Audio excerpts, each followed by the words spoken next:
गढ़वाल नरेश के वहाँ एक हमारे पुरखे कोई रहेंगे तो वो मंत्री थे जी। तो उनके सपने में आया कि एक जगह है यहाँ से काफी दूर, कोसों दूर, और वहाँ पर एक टीला है जहाँ पे कि प्रभु राम के चिन्ह अभी भी हैं। गढ़वाल नरेश ने फिर उनको बोला कि अगर सत्य नहीं हुआ तो सिपाहियों को आदेश दिया कि इनका वहीं सर कलम कर दे। जो सपने में उनको रास्ता दिखाई दिया तो वो वहां से चल करके यहाँ आए। यहाँ आकर के जब उन्होंने बोला कि यही स्थान है, यहाँ पे खुदाई करो, तो वहाँ पे जब खुदाई करी तो नीचे पहले नमी दिखाई दी। तो उसके बाद में जब थोड़ा और खुदाई करी तो वहाँ एक चंदन की चौकी, स्क्वायर बिल्कुल, और उसमें जो है खड़ा हूँ लकड़ी के, वो निकले।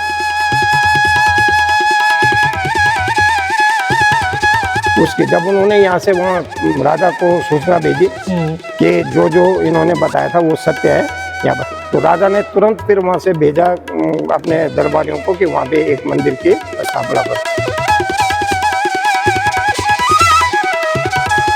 नमस्कार, पॉडकास्ट में आप सभी का स्वागत है। मैं हूं आपके साथ शिवांगी परमार और आज एक आपको मैं इंट्रोड्यूस करवाने वाली हूं इतिहास के एक ऐसे कमाल के मंदिर से जिसका कनेक्शन अभी से नहीं, हजारों वर्ष पहले से नहीं, बल्कि सीधे सीधे राम जी, सीता माँ और लक्ष्मण जी से है। हमारे साथ में है राजेश जी हैं जो कि मंदिर के व्यवस्थापक हैं और इन्हीं की पीढ़ियाँ हैं जो कई वर्षों से मंदिर में प्रभु श्री राम, माँ सीता और प्रभु श्री लक्ष्मण जी की सेवा करते आ रहे हैं। राजेश जी, आपका बहुत बहुत स्वागत है। धन्यवाद। आपका भी बहुत बहुत, हमारे इस प्राचीन गांव में आपका भी बहुत बहुत स्वागत कि आप इतने दूर से चल करके यहाँ आए जी। मैं तो समझता हूँ कि क्योंकि अयोध्या से आते हुए आप आए तो ये प्रभु राम की इच्छा थी कि आप आज यहाँ राम जी नहीं बुलाया है। राम जी नहीं बुलाया है। तो मैं आपसे ही जानना चाहूंगी मंदिर का इतिहास, इस गांव का इतिहास और कैसे आपकी पीढ़ी भगवान की सेवा में लगी। जी, इसका जो हमने भी सुना, क्योंकि दिखाई बात तो नहीं है। कहते हैं कि जब गढ़वाल नरेश थे तो गढ़वाल नरेश के वहाँ एक हमारे पुरखे कोई रहेंगे तो वो मंत्री थे जी। तो उनको सपना आया था कि एक जगह, उनके सपने में आया कि एक जगह है यहाँ से काफी दूर, कोसों दूर, और वहां पर एक टीला है जहाँ पे कि प्रभु राम के चिन्ह अभी भी हैं। तो राजा को बोला कि आप जाकर के वहां पर उसकी खुदाई करा करके और वहां पे पूजा पाठ करवाएं। तो राजा को पहले यकीन नहीं हुआ। फिर जब उन्होंने दूसरी बार का सपना सुनाया कि उन्होंने कहा नहीं तो आपके वहां कोई अनर्थ हो जाएगा, तो गढ़वाल नरेश ने फिर उनको बोला कि अच्छा, मैं आपको जो है भेजता हूँ और आपके साथ सिपाही भेजूंगा, अगर वहां आपने जैसे बता रहे हैं वैसे सत्य नहीं हुआ तो सिपाहियों को आदेश दिया कि इनका वहीं सर कलम कर देना। तो वो वहां से पुरखों के साथ में वहां से चले आए, सिपाही भी साथ में थे। चलते चलते तब यह पूरा जंगल का इलाका था। तो चलते चलते जब आए, जो सपने में उनको रास्ता दिखाई दिया तो वो वहां से चल करके यहाँ आए। वैसा तो यहाँ आकर के जब उन्होंने बोला कि यही स्थान है, यहाँ पे खुदाई करो, तो तब वहाँ पे खुदाई की। ये जो आपको गर्भगृह दिखाई दे रहा है, जी। तो वहाँ पे जब खुदाई करी तो नीचे पहले नमी दिखाई दी, मॉइस्चर। तो उसके बाद में जब थोड़ा और खुदाई करी तो वहाँ एक चंदन की चौकी, स्क्वायर बिल्कुल, और उसमें जो है खड़ा हूँ लकड़ी के, वो निकले। तो सिपाहियों को एकदम से यकीन हो गया कि जो सपना इन्होंने देखा था वो सही था, वास्तविक था। जी। तो फिर उन्होंने थोड़ा जगह बनाई वहां पे और उसको निकाल करके धो धा करके फिर उसको स्थापित किया। स्थापित करने के बाद में उन्होंने छोटा सा जो अंदर का वो गुंबद दिखाई दे रहा है, उसके जब उन्होंने यहाँ से वहाँ राजा को सूचना भेजी कि जो इन्होंने बताया था वो सत्य है यहाँ पर, तो राजा ने तुरंत फिर वहां से भेजा अपने दरबारियों को कि वहां पे एक मंदिर की स्थापना करो। तो तब से फिर उन्होंने जिनको जो सपने में आए, जिनके सपने में आए थे, उन्हीं को यहाँ जो है पुजारी रख दिया और बोला कि आज से तुम्हें इसकी देखभाल करनी। तो वो हमारे पुरखे हैं। जी। तो तब से ये मंदिर का जो है, वरना आपके परिवार से जो है आपके दादाजी थे जिन्होंने आप ही के परिवार से भगत जी के हाँ, तो वो परदादाजी, वो दादाजी किस्सा सुनाते हैं। जी। तो दादाजी मेरे आए तो वो जो है, अब उस टाइम अंग्रेजों का शासन था तो वो आंदोलन में कूद पड़े, तो वो जो है फ्रीडम फाइटर थे, आजाद हिंद फौज के। तो उन्होंने काफी स्ट्रगल किया। तो जब अब चलता रहा उनको पकड़ने के लिए, तो मेरे जो पिताजी थे वो अकेले भाई थे। जो पिताजी के ताऊ जी थे उनकी भी कोई संतान नहीं थी।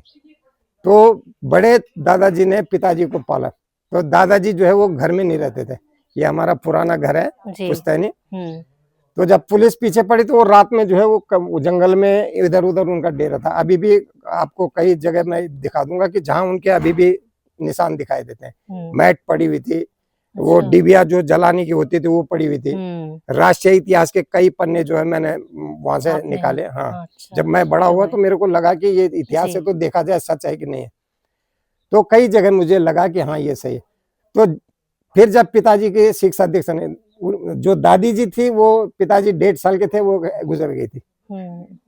तो जब वो गुजर गई तो फिर बड़े दादा ने कहा कि ये घर में नहीं रहते, ये अंग्रेज जो है वो पुलिस का डर से जो है ये बच्चा परेशान हो जाएगा। तो पिताजी को दर्शनानंद महाविद्यालय है ज्वालापुर में, गुरुकुल महाविद्यालय, अच्छा। वहां उनको भर्ती कर दिया था। तो पिताजी की शिक्षा दीक्षा गुरुकुल स्नातक जो है उन्होंने वहीं से किया। तो उसके बाद में फिर जब देश आजाद हो गया जी, तो तब दादाजी जो है घर आए। उनको कारागार भी हुआ, पौड़ी कारागार में उनका नाम है, अभी भी है। और हमारे वहाँ फोटो थे उनके जो नेताजी के साथ थे बैठे हुए। अब पानी वानी गिर करके सब जो है वो धुंधली सी हो गई। तो बताते हैं कि उन्होंने बहुत स्ट्रगल किया। जो पुराने बच्चे अभी भी हमारे ताऊ जी हैं वो इस टाइम 94 के। तो वो सुनाते हैं। अब हमने क्योंकि मेरा जन्म 63 का है, तो अब वो 64 में एक्सपायर हो गए थे, तो मुझे केवल धुंधली सी याद आती है कि हाँ थे दादाजी, बाकी इतनी याद नहीं। तो मंदिर के बारे में आपने जिक्र किया था, खड़ाऊ मिली थी, वो खड़ाऊ अभी वो खड़ाऊ क्योंकि वो दादाजी से भी पुरानी बात है। अब कितनी पीढ़ियां हो गई, क्योंकि 3 पीढ़ी की तो मुझे याद है जी। अब 3 पीढ़ी से पहले जो किस्से पुराने सुनाते हैं, तो वही बात मैं भी आपको बताया कि थे। लेकिन जो चौकी थी तो चौकी जो है वो थी, चौकी तो हमारे सामने, क्योंकि अब पुरानी है, प्रकृति का है कि जो आया है वो जाएगा भी। उसी की वो जहाँ पे चौकी थी वहीं पे वो सीमेंट की चौकी बना रखी, अच्छा, और वहीं पे मूर्ति स्थापित है। राजेश जी, ये मंदिर है, इसको लेकर मान्यता है कि भगवान श्री राम अपने वनवास के दौरान यहाँ पर माता सीता और प्रभु श्री लक्ष्मण जी के साथ में यहाँ पर आए थे। यही जैसे अब किताबें हैं या पौराणिक ग्रंथ हैं तो उनमें यही कहानियां लिखी हुई हैं। किसी ने उस टाइम हकीकत देखी होगी, तो हमने भी यही सुना हुआ जो इतिहास बताते हैं कि वनवास के टाइम पे जब वो वहां से चले थे नीचे की तरफ से, तो आते आते यहाँ जितने भी आपके रेवेन्यू विलेज हैं, अच्छा, अब उनके नाम जो है अगर आप कंपेयर करेंगे तो लगता है, तो तब सच लगता है कि हाँ ये हुआ होगा। सब जब आप ऋषिकेश आएंगे, ऋषिकेश से ये 30 किलोमीटर दूर है जी, गंगा तलहटी से भी। तो वहां से जब आप ऊपर आएंगे तो आकर के आपने जंगल देखा होगा जो आजकल राजा जी नेशनल पार्क हो गया।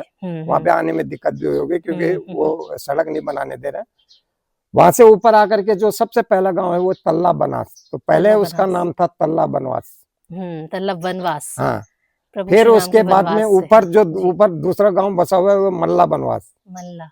उसके बाद में एक ग्राम सभा और है जिसका नाम है जोगियाना। तो ये आप कनेक्ट करते जाइए कि जोगिया ने जोगी का भेष लेकर के चल रहे थे। तब उसके बाद में आता है किमसार। किमसार के बाद में इसका जो रेवेन्यू नाम है वो रामजिनी गुंट और रामजिनी रहकर है, अच्छा, रेवेन्यू नेम। और रामजी वाला, तो रामजी वाला के नाम से अगर आप जो पुराने हैं उनको पूछेंगे कहाँ के हैं आप, तो सब यही बोलते थे कि रामजिन गांव, रामजिनी गांव, रामजिनी गांव। तो रामजी के नाम पे रामजिनी गांव के नाम से फेमस जी। तो जो रास्ता गया हुआ उसके नीचे हो गया रामजिनी रहकर। रेवेन्यू की बात बता रहा हूँ जो अंग्रेजों ने नाम दिया ही कैसे। और सड़क से ऊपर जो है वो है रामजिनी गुंट। और एक सामने वो जंगल दिखाई देता है उसको कहते हैं। तो रेवेन्यू विलेज 3 है यहाँ, रामजिनी गुंट, रामजिनी रहकर और भवासी। तो भवासी, हाँ भवासी कहते हैं वो जंगल का। तो जैसे पुराने लोग क्योंकि व्यावसायिक थे, गाय भैंस पालते थे, बकरियां पालते थे, तो जंगल नजदीक होने के कारण जो है वो पुरखे हमारे वो नीचे की तरफ कहीं रहते थे, इधर भी नीचे की तरफ, क्योंकि वहाँ पानी की व्यवस्था भी, चारे की व्यवस्था भी हो जाते थे, तो लाना नहीं पड़ता था। जो घर में रखते हैं आज के डेट में भी आपको मिलेंगे कि वो खेतों से जो है अभी भी हमारी जो महिलाएं होती हैं बहुत हार्ड वर्कर हैं जी जी जी। लकड़ी लाना हो, हाँ, क्योंकि गैस तो अब आई, लकड़ी के वो इकट्ठा करना बरसात के लिए और चारा लाना वो अभी भी जो है लगातार चल रहा है। अपने सर पर रखकर लेके जाती है। लेकर जाते हैं। मंदिर में लोगों की आस्था भी बहुत है, बहुत विश्वास है। हाँ उनका जी। मानना है कि गांव में एक बड़ी से बड़ी बीमारी हो, हाँ जी, वो छू नहीं पाती छू नहीं गांव के पाते। लोगों को। उसी से संबंधित एक किस्सा सुनाओ जी कि दादा पुराने पुरखे सुनाते हैं कि एक बार कॉलरा हो गया जी। पूरे इलाके में। अब जब महामारी हो गई तो लोग बाग डर के मारे सब अपने अपने जो है वो जितने दूर जा सके वह निकल गए थे गांव से। तो यहाँ नीचे की तरफ हमारा जहाँ पानी का पुराना पानी का स्रोत है उससे नीचे खेती होती थी, तो नीचे भी हमारी गौशाला थी पुरखों की। अच्छा। तो सारे कुछ इधर शिफ्ट हो गए, कुछ इधर शिफ्ट हो गए अपने अपने बच्चों को लेकर के। तो जब 10-15 दिन हो गए यहाँ मंदिर में दिया बत्ती नहीं हुई, तो कहते हैं कि रात में मिडनाइट जो है कोई आवाज सुनाई दे उनको, जो पुरखों का उनका नाम लिया जी। कि इतने दिन से मेरे मंदिर में दिया बत्ती नहीं हुई और तुम्हें डरने की कोई जरूरत नहीं है, तुम आकर के और वहां दिया बत्ती शुरू करो। तो बाकी तो नहीं आए, लेकिन पुरखे कोई उठ करके वहां से फिर अगले दिन आए, वो नहा धो करके, क्योंकि पानी का स्रोत उधर है। फिर यहाँ दिया बत्ती करी, तो धीरे धीरे धीरे धीरे जो है वो सारा गांव फिर इकट्ठा हो गया। तो उसके बाद ये बीमारी भी धीरे धीरे समाप्त हो गई। हाँ जी। अब कहानियां तो बहुत हैं। उसके बाद में बसंत पंचमी आती है, आपको पता है कि सरस्वती का जन्म दिवस है। तो बसंत पंचमी यहाँ पे पहले आप जानते होंगे गढ़वाल में थड़िया गीत होते हैं। थड़िया गीत। तो बसंत पंचमी के दिन वो हमारे टाइम पे भी था कि हम जो है यहाँ भेली का प्रसाद चढ़ता है। अभी भी कोई शादी करके आएगा तो बाकी ये आर्टिफिशियल नहीं लाते, केवल भेली लाएंगे। अच्छा। और भेली ही चढ़ती। अगर किसी के जैसे बारात जानी होगी तो जो है वो भेली का प्रसाद पहले निकाल के राम के नाम पे वो चढ़ा दिया जाता है। तो बसंत पंचमी के दिन भी शाम को पूजा करने के बाद में, दिया बत्ती करने के बाद में भेली फाड़ी जाती थी और गांव की जितनी हमारी बुजुर्ग माता बहनें होती थी वो आकर के यहाँ पे थड़िया गीत गाते थे। अच्छा। तो उसके बारे में भी सुना है हमने, क्योंकि हमें तो इतना अनुभव हुआ नहीं। हाँ, अनुभव ये जरूर हुआ कि एक बसंत पंचमी जब आप खड़े होते तो सारी चीज दिमाग से निकल जाती थी कि हमें बस खेलना है, कूदना है। जब उनके साथ गीत सुनते थे तो वो थड़िया गीत, वो भी कहानियों पे बेस्ड थे। तो कहते हैं कि बसंत पंचमी पे दशहरे पे जो है वो देवी डांस से जो है, अच्छा, माता का वाहन जो है शेर जो है, तो शेर आता था और शेर जो है यहाँ परिक्रमा करके और फिर विलुप्त हो जाता था। भगवान जी की परिक्रमा करके और विलुप्त हो जाता। तो हमने कहा ऐसे कैसे लोगों को पहले गए, वो कहते हैं कि सिद्ध जो है हर किसी को नहीं मिलते। जब जिसका भाग्य सही होगा, जिसकी आस्था शुद्ध होगी, तो उसी को जो है ये सब प्रमाण दिखते हैं। तो हमने सुना कभी ऐसा महसूस, लेकिन जो अनुभव शांति का होता है बसंत पंचमी के दिन, अब थड़िया उड़िया भी सब हो गए क्योंकि नई पीढ़ी इन सब को मानती नहीं है, अंग्रेजी शिक्षा ज्यादा हो गई, तो इस वजह से अभी किस्से कहानियों में रहेगी। अच्छा, अभी क्योंकि देश भर में राममयी माहौल है, राम मंदिर बनने के बाद आप कहेंगे कि एक बार फिर से राम जी के प्रति प्रेम की भावना से ओतप्रोत हो रखा है पूरा देश। ऐसे में कोई मतलब सरकार की तरफ से, प्रशासन की तरफ से कोई भी ऐसा व्यक्ति है जिन्होंने कहा हो कि मंदिर को लेकर, मंदिर का दोबारा से एक बार उसको भव्य स्वरूप दिया जाए, ताकि मंदिर की जो है ना विख्यात है, मंदिर की जो प्रसिद्धि है वो चारों तरफ फैले। देखो जी, ये पुरानों का भी रहा कि हमें जो है वो कहते हैं कि केवल भगवान में आस्था रहनी चाहिए। जी जी जी। अब कॉमर्शियल बनाने की किसी की वो नहीं रही। अभी भी मैं जब एक बार मैंने कहा तुम लोग इसको बोला एडवर्टाइज की जरूरत नहीं होती। जी जी। जिसको उसका बुलाना होगा वो अपने आप आ जाएगा।